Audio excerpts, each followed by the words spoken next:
Hey everyone, I'm Janine, and this is my podcast, Quest for You.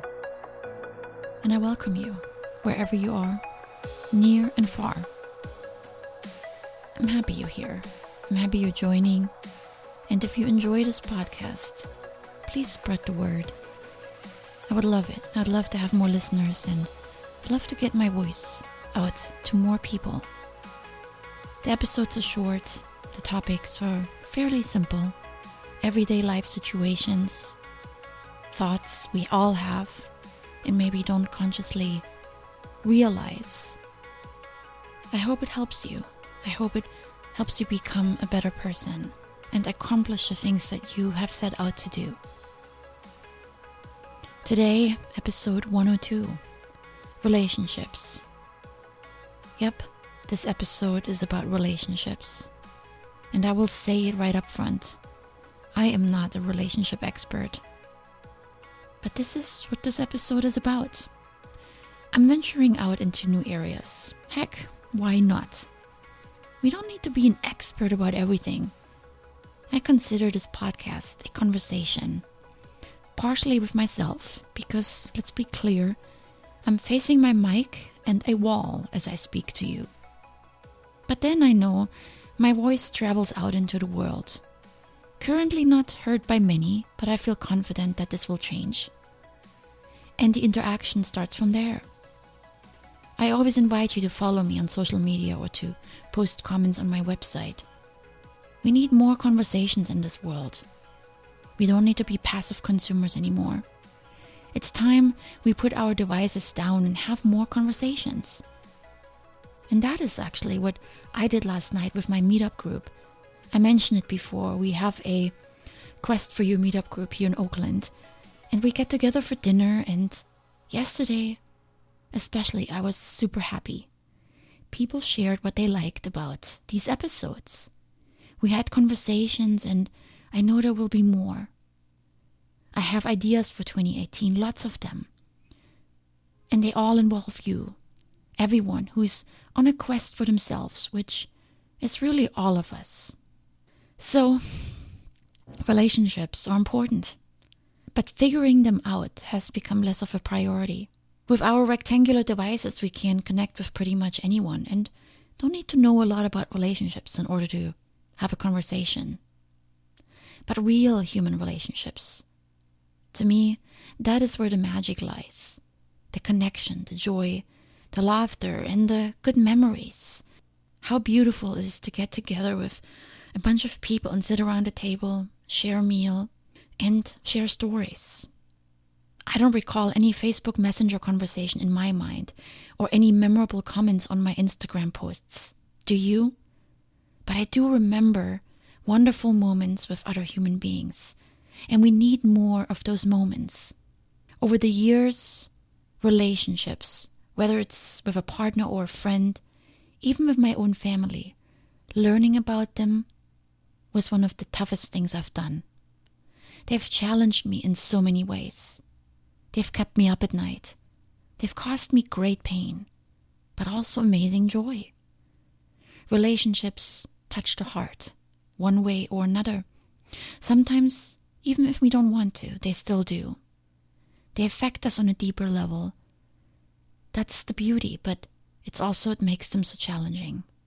The thing is this, relationships are really about ourselves.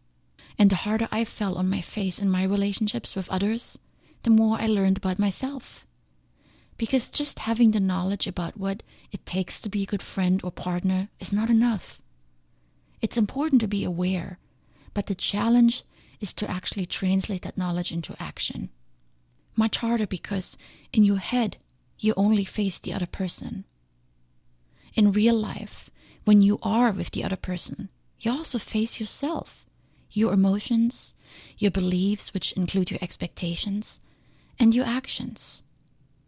Often, we blame the other person for whatever went wrong, the disagreement that turned into an argument, the silence treatment following the argument, and then the nagging over insignificant things, when in fact, what stands in the way is us.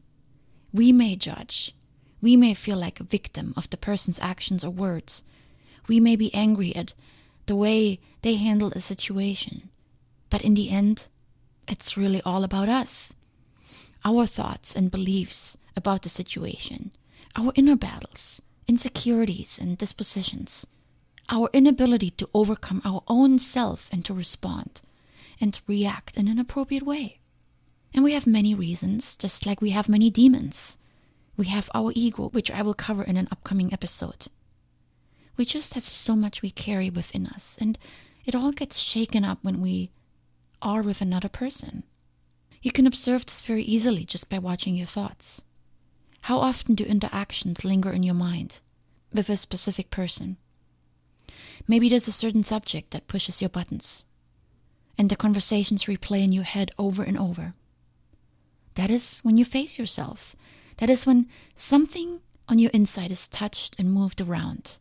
And you ask yourself, how should I deal with this? I have learned this.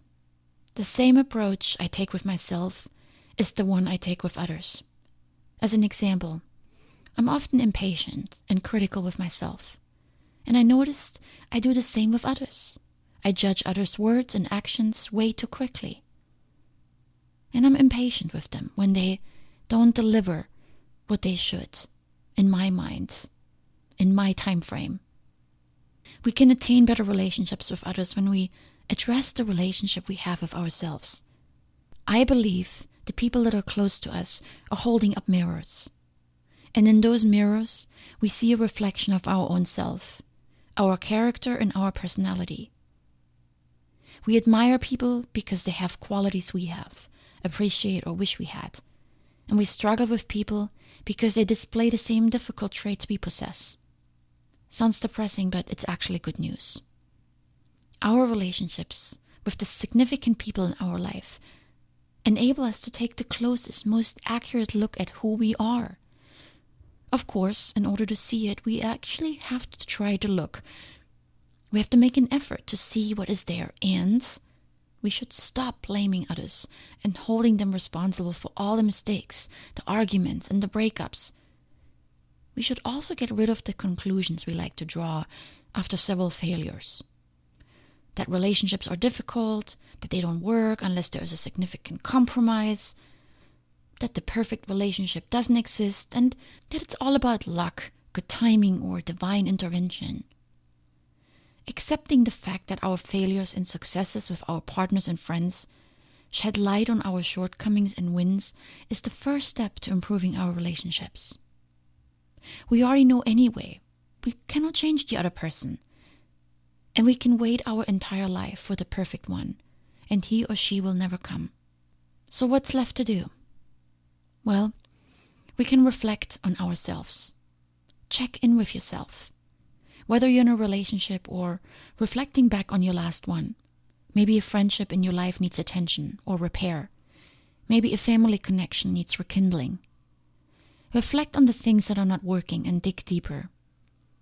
I know people that have gone years without speaking to a relative. Years. I know silence has healing power, but that long? Silence also means things have been put on hold. Because during years of silence, are you really evaluating, looking, and trying to figure things out? When words collide, interactions turn into battles, when walls are built, when pain spreads, that is when we need to self-analyze. What are your reactions, your words, and your thoughts about this relationship?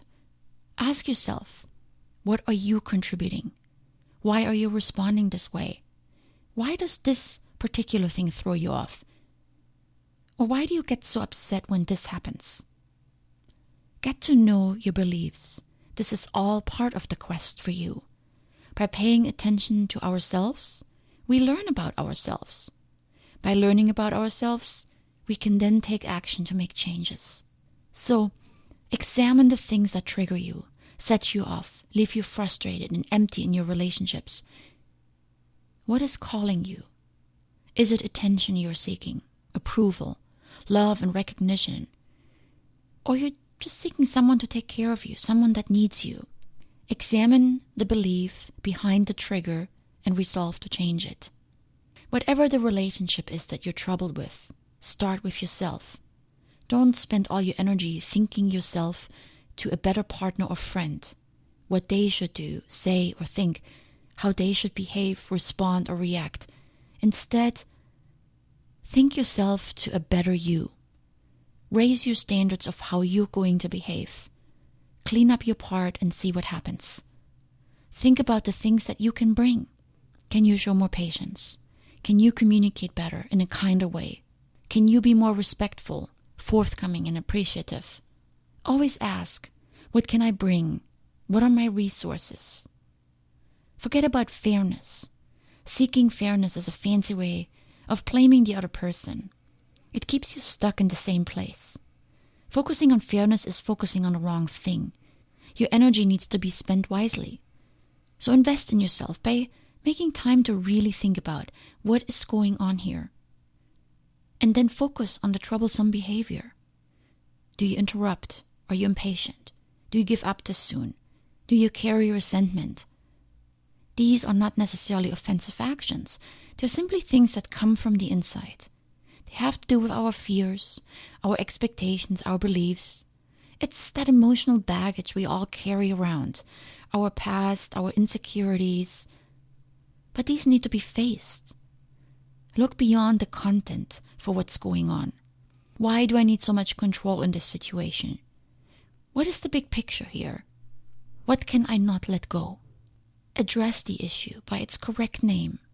And when you do this, you are taking ownership and you're showing accountability for yourself. Focus on changing yourself. Start with one thing. What is the thing that keeps coming up in your relationships? Focus on it. And then try to improve it and practice that one thing. If you have listened a while to my podcast, then you know I really like the author Milan Kundera. He was one of the first authors I read when I was facing adulthood and the challenges with love and life. Kundera's novels, although sometimes a bit bitter and sarcastic, they provide wonderful insights into relationships, especially love relationships. I keep going back to his books, and every time I do, I find myself agreeing more and more, because now that I'm older, I actually had the experiences he wrote about and that I didn't understand all too well when I was in my early 20s. The following quote is such an example, and I want to leave you with it, thinking about your relationships and your expectations and your beliefs about them, all of them, not just the one with your partner. And I will continue on this topic of relationships. I have at least one or possibly two more episodes in mind as a follow-up. But start with you, with what you see in yourself. Remember, the person across from you is reflecting something back at you that gives you a starting point. Their reactions, their responses, their facial expressions, what they say, what they do, consider it as feedback. And that's a great starting point. So here's my quote. Well, not my quote, Kundera's quote. It's from his book, The Unbearable Lightness of Being. Perhaps all the questions we ask of love, to measure, test, probe, and save it, have the additional effect of cutting it short. Perhaps the reason we are unable to love is that we yearn to be loved. That is, we demand something, love, from our partner, instead of delivering ourselves up to him, demand-free, and asking for nothing but his company. With that, my friends, can't wait to talk to you tomorrow. Have a wonderful and amazing day. Much love.